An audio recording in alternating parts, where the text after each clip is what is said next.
La République démocratique du Congo occupe pour les programmes des Nations Unies pour le développement une place stratégique pour le décollage de l'économie en Afrique. Étudier les voies et moyens d'accompagner la RDC à atteindre son développement, c'est ce qui justifie la rencontre entre le Premier ministre Jean-Michel Samalukonde Kyenge et la directrice régionale pour l'Afrique du PNUD. Madame Aouna Eziakonoa s'est fait accompagner de la représentante du secrétaire général des Nations Unies et chef de la MONUSCO, Bintou Keïta. Comme vous le savez, à travers le monde entier, on traverse une période assez difficile avec les effets de la pandémie de Covid-19. Je suis arrivée dans ce pays pour témoigner la solidarité du PNUD durant cette période, mais je suis aussi venue parce qu'on a senti qu'en RDC, il y a une ère nouvelle qui est en train de naître. Il y a un nouveau gouvernement d'abord qui est dirigé par son Excellence le Premier ministre, et il y a une nouvelle volonté des dirigeants de ce pays de changer le cours de l'histoire de ce pays. Nous considérons la RDC comme un pays partenaire très important, qui a des enjeux très importants pour l'Afrique et pour la sous-région et pour l'Afrique entière. Si la RDC arrive à prendre de l'envol, ça aura des implications majeures sur toute la région, parce qu'il y a 9 frontières que la RDC partage avec d'autres pays. La directrice du bureau régional Afrique du PNUD reconnaît la volonté des dirigeants congolais à œuvrer différemment pour le développement du pays. Des engins et armes lourdes ont défilé sur les principales artères de la ville de Goma, une démonstration des forces des FARDC déterminées à débarrasser la province du Nord Kivu des foyers d'insécurité. Regardez.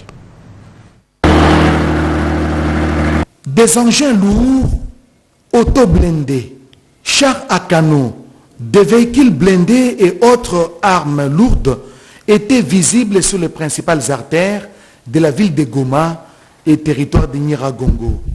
Une démonstration des forces armées de la République démocratique du Congo, décidées à en finir avec la barbarie des groupes armés qui pilulent la région, comme les témoins et les porte-paroles des FARDC, Nord Kivu, les majors Ngike. Notre message très fort, et nous lançons à l'endroit de tous les groupes armés sans distinction aucune. Nous leur disons que l'état de siège ne laissera aucun groupe armé actif dans notre zone de responsabilité. Décidément, les FARDC tiennent à débarrasser les Grands Nord des foyers d'insécurité. D'où cette forte présence militaire. Le général de brigade Chinkobo, aux côtés d'autres officiers supérieurs militaires, ont assisté à cette démonstration de force. Et les FARDC continuent à gagner du terrain à Beni au Nord Kivu. Elles viennent de neutraliser, tenez, plusieurs éléments du côté ADF. Confirmation dans son reportage de la RTNC Goma. Encore provisoire annoncé par l'armée est consécutif aux offensives engagées par les forces armées de la RDC dans la vallée des Moalika, considérée toujours comme grenier des terroristes ADF et leur centre de transit pour le nouveau recrue. C'est au sud-est du territoire de Beni. Les FARDC ont engagé leur artillerie pour, n'est-ce pas, neutraliser l'ennemi qui a été, n'est-ce pas, détecté dans cette vallée des Moalika qui est devant vous. Le gouvernement militaire. Non, les offensives.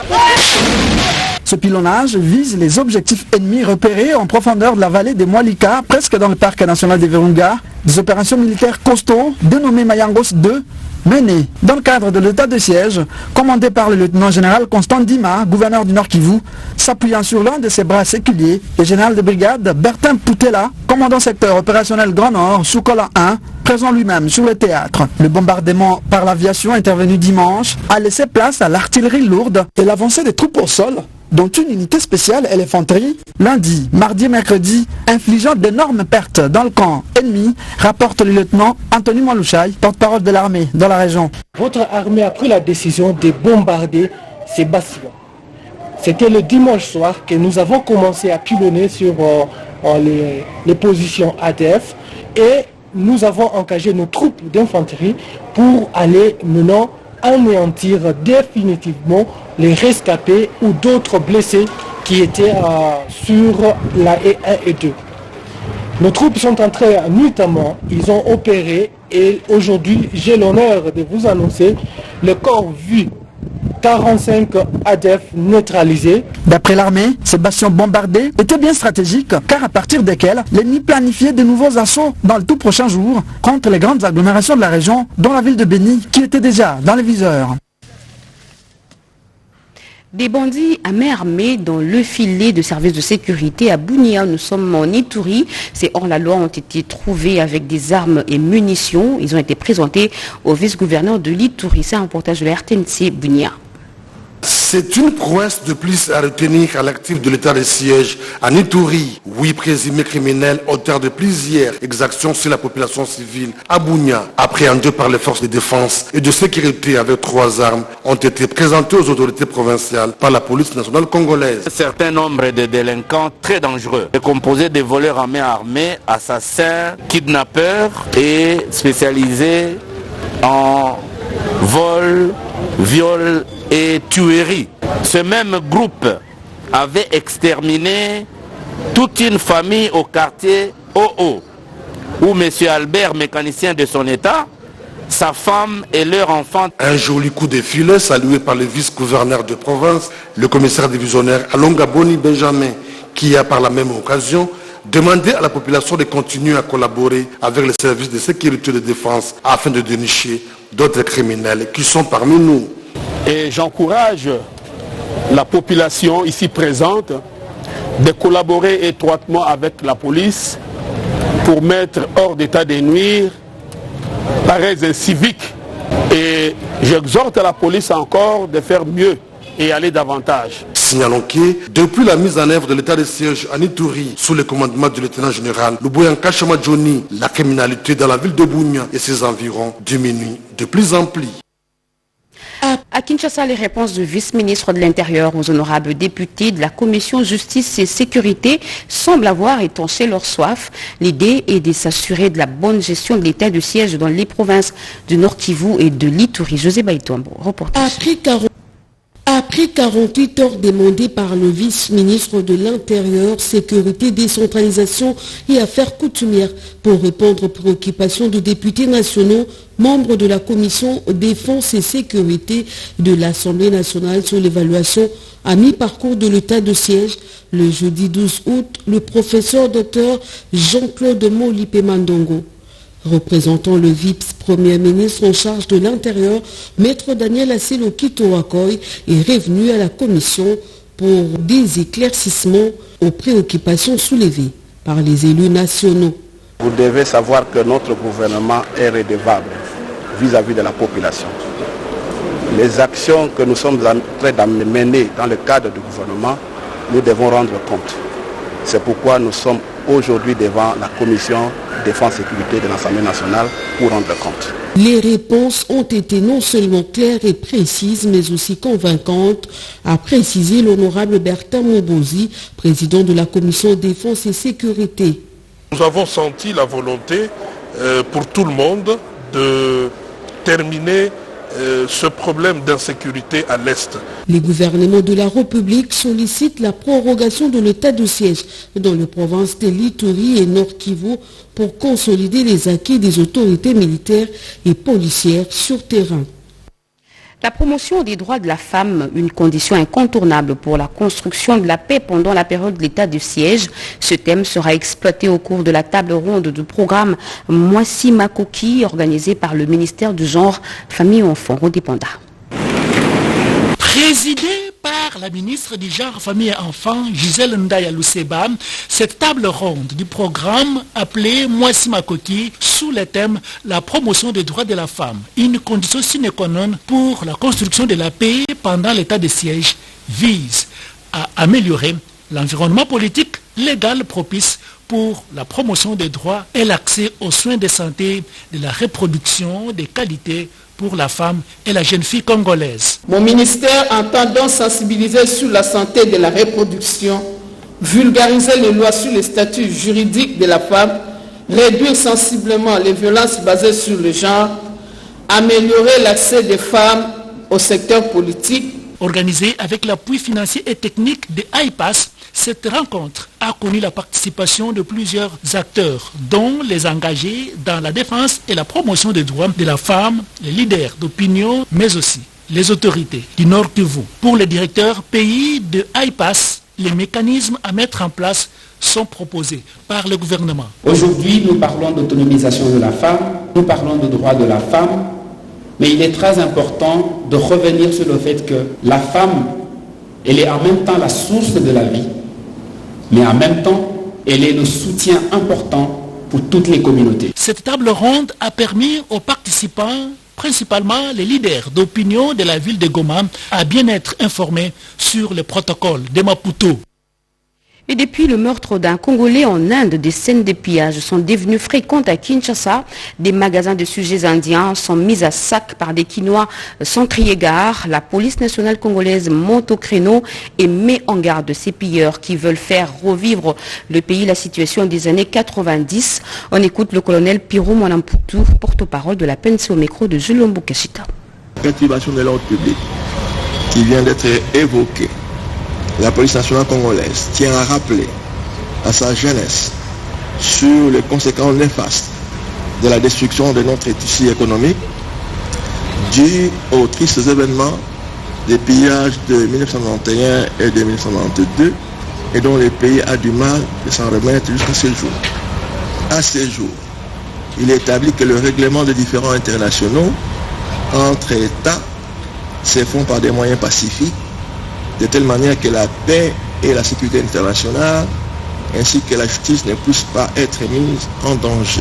Et donc, il est hors de question que les administrés en tout lieu du territoire national où ils se retrouveraient puissent s'organiser à exercer la vengeance privée en s'attaquant à l'intégrité physique des expatriés de leurs biens pour se rendre de justice à soi-même. S'adonner à ce genre de pratique vise à jeter le discrédit à l'endroit des institutions établies. Et par conséquent, la police se fait le devoir d'adresser une sévère mise en garde à tous les fauteurs de troubles qui ont résolu de violenter la loi pénale, que la rigueur de la loi se fera appliquer à tout contrevenant. Un homme averti en vaut deux. Et puis cette mise au point du commissariat provincial de la PNC, des images montrant des jeunes gens présumés Koulouna en train de subir des tortures infligées par des policiers circulent depuis quelques jours dans les réseaux sociaux et certains médias les ont relayées. Face à ces images choquantes et scandaleuses, le commissaire provincial de la police nationale congolaise ville de Kinshasa fait la mise au point suivante. Ces images sont anachroniques, elles datent de plus d'une année. Les auteurs de ces actes de torture ont été arrêtés et sévèrement punis conformément à la loi juste après la commission de cette infraction. De ce qui précède, il est clair que ces images ont été ressorties par les individus mal intentionnés dans le but de jeter un discrédit sur la police nationale. Le commissariat provincial de la police nationale congolaise ville de Kinshasa qui est conscient des dérapages dont ces éléments sont parfois auteurs, s'active toujours à les sanctionner. Le respect des droits de l'homme est le maître mot dans toute opération que mène le commissariat provincial. Fait à Kinshasa le 10 août 2021, le commissaire provincial et commandant ville Kassongo Kitenge Silvano, commissaire divisionnaire adjoint. Et le ministre de l'intégration régionale, Didier Mazengu, a porté la voix de la République démocratique du Congo à la réunion ministérielle de la SADC tenue à Lilongwe au Malawi. Occasion pour le ministre de faire la propagande du candidat de la République démocratique du Congo au poste du secrétariat exécutif de la SADC, Vital Pagabita.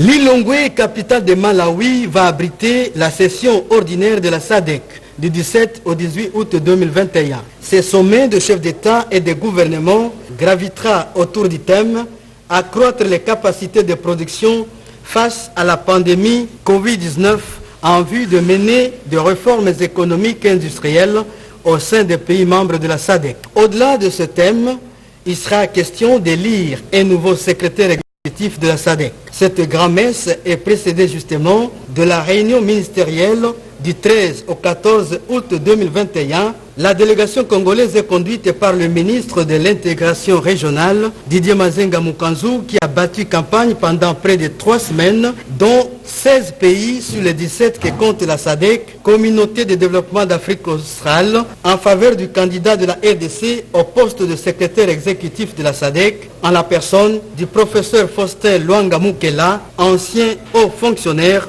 de cette organisation sous-régionale. Le personnel pénitentiaire du camp de détention de Luzumu à Kasongoulou, au Congo central, a désormais un cadre moderne pour sa mise à niveau. Rose Mutombo vient d'inaugurer le centre de formation. La ministre d'État, ministre de la Justice, a également lancé les activités de l'école de formation du personnel de cette prison. Les détails avec Betty Amanikunda. Prison de Luzumu dotée d'un centre de formation du personnel pénitentiaire. C'est la ministre d'État, ministre de la Justice et garde des Sceaux, Rose Mutombo Kiese, qui a procédé à l'inauguration de cette école. Faisant d'une pierre deux coups, Rose Mutombo Kiese a lancé aussi la première promotion de ce centre.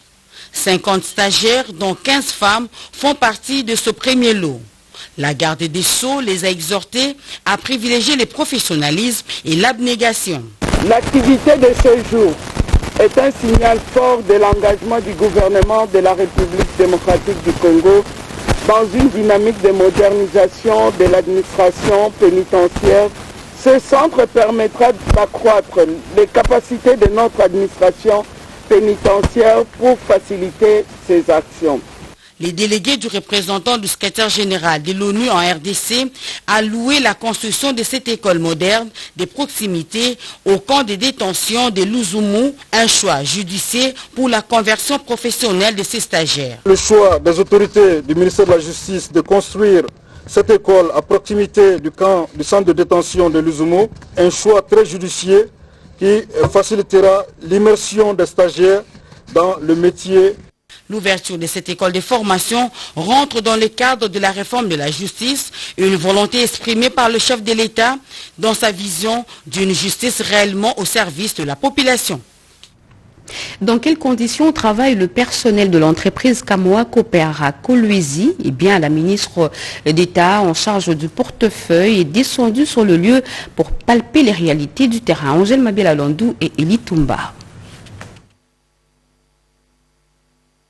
Kamoa Coopera a un succès instantané après 20 ans de dur labeur. Avec une main-d'œuvre congolaise de 97%, cette entreprise va devenir la deuxième mine au monde dans quelques temps. Un projet très stratégique pour la République démocratique du Congo avec des taxes avoisinant les 600 millions de dollars américains par an pour la phase 1 et 2. 2 milliards de dollars américains ont été investis dans ces projets sur une réserve de 38 millions de tonnes de cuivre. Le coût de production est très bas, en dessous de 0,55 $ la livre. Depuis le début de l'extraction à Kakula, le stockage de minerais à la surface est élevé à 3,5 millions de tonnes avec une teneur moyenne de 4,77%. La production de cuivre a commencé.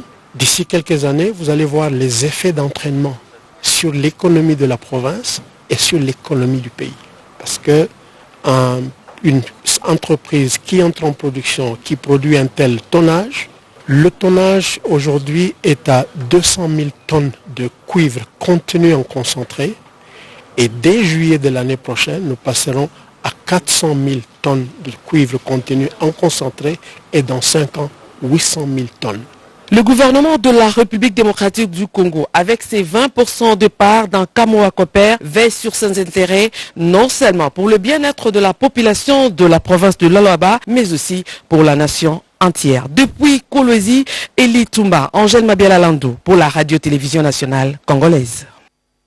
Et l'ambassadeur des Pays-Bas en République démocratique du Congo a affirmé la volonté des investisseurs hollandais de venir en RDC. Jolk Opewal l'a dit au ministre de l'économie nationale Jean-Marie Kalumba Youma. Le Royaume des Pays-Bas a décidé à soutenir le ministre de l'économie nationale Jean-Marie Kalumba Youma dans son combat pour l'instauration du juste prix dans le marché congolais. Accueilli par le numéro 1 de l'économie nationale dans son cabinet de travail, l'ambassadeur des Pays-Bas, Jolk Opewal, déclare l'intérêt des investisseurs de son pays pour le pays de Félix-Antoine Tshisekedi Tshilombo. Au menu de ce tête-à-tête, l'importance du secteur privé dans le développement de l'économie congolaise, la prochaine ruée vers la RDC de ses compatriotes investisseurs et la révolution du juste prix. Cheval de bataille du Warrior, chargé de l'économie nationale dans le gouvernement Samalou Kondi. Beaucoup des investisseurs viennent en RDC pour contribuer avec création d'emplois et avec création de production et de richesse. Alors ça c'est une chose, d'améliorer le climat des affaires, d'avoir une approche aussi assez pratique pour adresser les besoins et les demandes des secteurs privés spécifiques qui ont déjà un intérêt pour venir ici et pour les aider, pour les accompagner. On a discuté bien sûr de structure des prix des différents produits en RDC. Et on a félicité le ministre avec les efforts d'avoir des prix justes pour la population. Ce combat de juste prix devait intéresser tous les Congolais et même les étrangers, car cela va réellement faire décoller le social congolais. L'usine de captage d'eau de Ndjili, menacée par des sables de la rivière Ndjili, informé de la situation, le directeur général de la Régie des eaux est descendu sur le lieu pour s'enquérir de la situation. Sur place, Clément Moubiaï a procédé au lancement des travaux des désensablements. Serge Mata. Ici, sur ce site de l'usine de captage d'eau brute Ndjili, mise à l'arrêt momentanément, les techniciens de la Régie des eaux SA réalisent quelques travaux de sécurisation de l'exploitation de cette station. Il consiste au désensablement de la rivière Ndjili, à l'installation d'un nouveau degrillère et d'autres dispositifs anti-béliers. Question d'optimiser la prise d'eau sur cette même rivière. Il s'agit des équipements hydrauliques acquis sur financement de la Banque mondiale dans le cadre du programme d'urgence des 100 premiers jours du chef de l'État. Au cours de sa visite d'inspection sur les sites des usines de captage d'eau brute d'Ndjili, l'infatigable homme de terrain et directeur général de la Régie des eaux SA, Clément Moubiaï Kachama, a été merveilleux par la qualité du travail abattu en si peu de temps et les rythmes avec lesquels s'exécutent les travaux de sécurisation de ces ouvrages. C'est ici où je prouve que l'intelligence humaine est capable de tout. Et surtout si on a des soutiens matériels et financiers. Merci beaucoup au chef de l'État de nous avoir donné cette occasion de faire accéder ce site à ce niveau ici. Je vais demander à la population d'attendre encore quelques heures. Ils vont constater ce qui va arriver avec le captage d'Ndjili retapé avec 3 groupes motopompes nouveaux. L'usine d'Ndjili est la plus grande pourvoyeuse d'eau de la ville de Kinshasa. Elle fournit près de 65% de l'eau potable consommée dans la capitale. Comment amener un parti politique à conserver démocratiquement son pouvoir et son leadership? Eh bien, ce thème a été développé au cours d'une matinée politique organisée par la Ligue des jeunes de l'UDPS. Les détails avec Alain Bikaï. Les travaux sur la journée de la jeunesse de l'UDPS se poursuivent sans embâche. La deuxième journée a été marquée par les interventions des éminents professeurs et les responsables politiques, notamment l'exposé du directeur général de la réserve stratégique Dadibi Diafou, axé sur les genres dans la politique. Il s'est focalisé sur son expérience personnelle comme combattante du parti présidentiel pour inciter la femme à se démarquer dans le monde politique. Booster les femmes, donner la capacité aux femmes et vous verrez les actions sur le terrain. Selon Dadibi Diafou, la conservation du pouvoir passe aussi par l'unité au sein du parti. Bien avant, le professeur Kabambachi Pepe et Anton Moussumba avaient exposé, respectivement sur la jeunesse de l'UDPS face aux enjeux électoraux de 2023 et le leadership responsable des jeunes. De sensibiliser les autres et de voir dans le milieu où l'UDPS n'est pas encore fort pour les éveiller afin de travailler pour le compte du parti. C'est dans le renforcement des capacités que nous faisons ici que le jeune peut se retrouver dans le poste de décision de leur parti. La Ligue des jeunes de l'UDPS, dirigée par Dr Emani Dioko, est plus que jamais déterminée à voir la jeunesse congolaise jouer un rôle d'avant-plan dans la sphère politique congolaise que de servir des marche-pieds des politiciens.